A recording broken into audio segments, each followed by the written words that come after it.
Hello friends, मैं हूं Manisha. Welcome to money tips channel.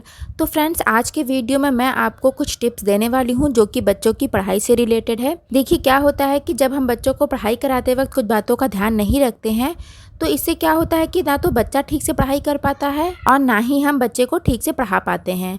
तो आज मैं आपको ऐसे 5 टिप्स बताने वाली हूं जो कि बहुत ज़रूरी है आपका जानना और उसको समझना। देखिएगा, अगर आप इन टिप्स को फॉलो करते हैं, इनको यूज़ करते हैं तो बच्चे की पढ़ाई में ज़रूर इम्प्रूवमेंट आएगा। देखिए, सबसे पहला पॉइंट है कि आपने देखा होगा कि बच्चों को पढ़ाई करते वक्त ही सूसू, पॉटी, भूख, प्यास ये सब लग जाता है। हो सकता है आपके बच्चों के साथ भी ऐसा ही हो। मोस्टली बच्चे इस तरह के बहाने बनाने लगते हैं। जैसे ही उनका पढ़ाई से मन हटने लगता है, वो बोर होने लगते हैं, तो वो बोलते हैं मम्मा सूसू आई है, मम्मा पॉटी आई है, मम्मा मुझे प्यास लगी है, मम्मा मुझे भूख लगी है।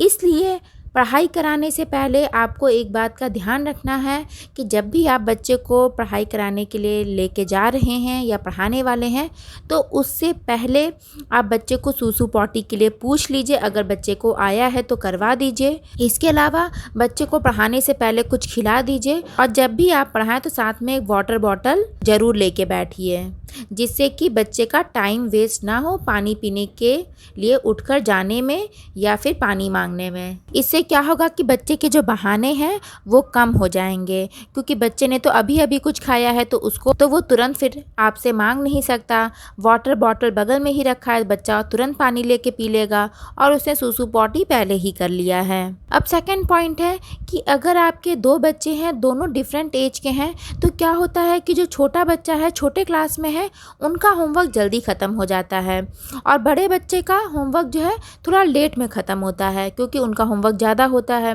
तो हम छोटे बच्चे को खेलने के लिए अलाउ कर देते हैं या फिर बोल देते हैं कि जाओ बेटा टीवी देख लो या मोबाइल देख लो, और बड़ा बच्चा जो है पढ़ता रह जाता है। इससे क्या होता है कि जब बड़े बच्चे के सामने दूसरा बच्चा खेल रहा है या टीवी देख रहा है या फिर मोबाइल देख रहा है तो फिर उस बड़े बच्चे का भी पढ़ने में मन नहीं लगता, उसका माइंड जो है डाइवर्ट हो जाता है और उसका अपनी स्टडीज़ में भी इंटरेस्ट नहीं रहता और वो सोचता है कि मैं किसी भी तरह जल्दी से काम ख़त्म करूं और फिर खेलने लग जाऊं, जिसकी वजह से बच्चे जो है जल्दी जल्दी और गंदा गंदा लिखने लगते हैं और हम बच्चे पर गुस्सा करने लगते हैं।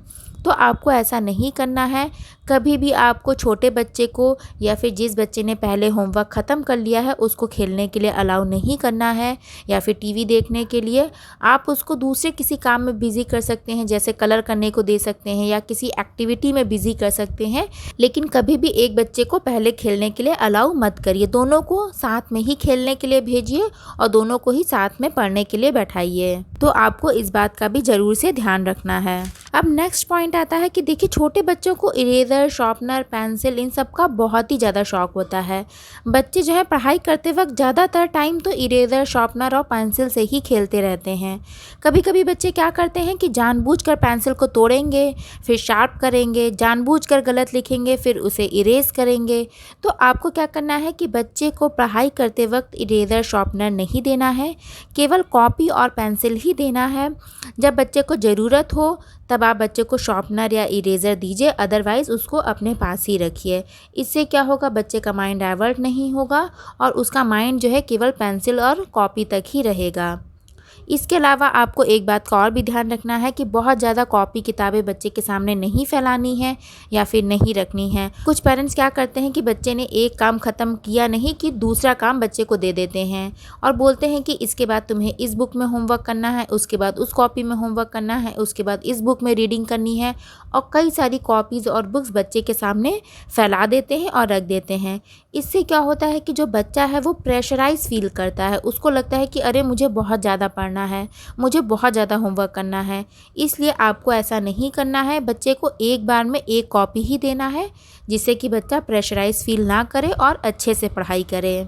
अब फोर्थ पॉइंट है कि अगर आपके 2 या 2 से ज़्यादा बच्चे हैं और आप उनको एक साथ पढ़ाते हैं तो कभी भी उनको बिल्कुल एक पास बैठाकर मत पढ़ाइए। थोड़ा गैप या डिस्टेंस ज़रूर रखिए, क्योंकि साथ साथ बैठने से बच्चे एक दूसरे को डिस्टर्ब करते हैं। कभी एक दूसरे की कॉपी में ताक झांक करेंगे, कभी रबड़ मांगेंगे एक दूसरे से, कभी पेंसिल मांगेंगे, या फिर भैया तुम क्या कर रहे हो, दीदी तुम क्या कर रही हो, जिसकी वजह से दोनों में से कोई पढ़ाई नहीं कर पाता। इसलिए बच्चों के बीच बीच में थोड़ा डिस्टेंस और गैप ज़रूर रखिए। इसका सबसे अच्छा तरीका ये है कि आप बीच में बैठिए और दोनों कॉर्नर्स में बच्चों को बैठाइए। इससे बच्चे जो है एक दूसरे को डिस्टर्ब नहीं करेंगे। अब लास्ट और 5th पॉइंट है कि देखिए कुछ पेरेंट्स जो हैं बच्चों को फर्श पर या बेड पर बैठाकर पढ़ाते हैं।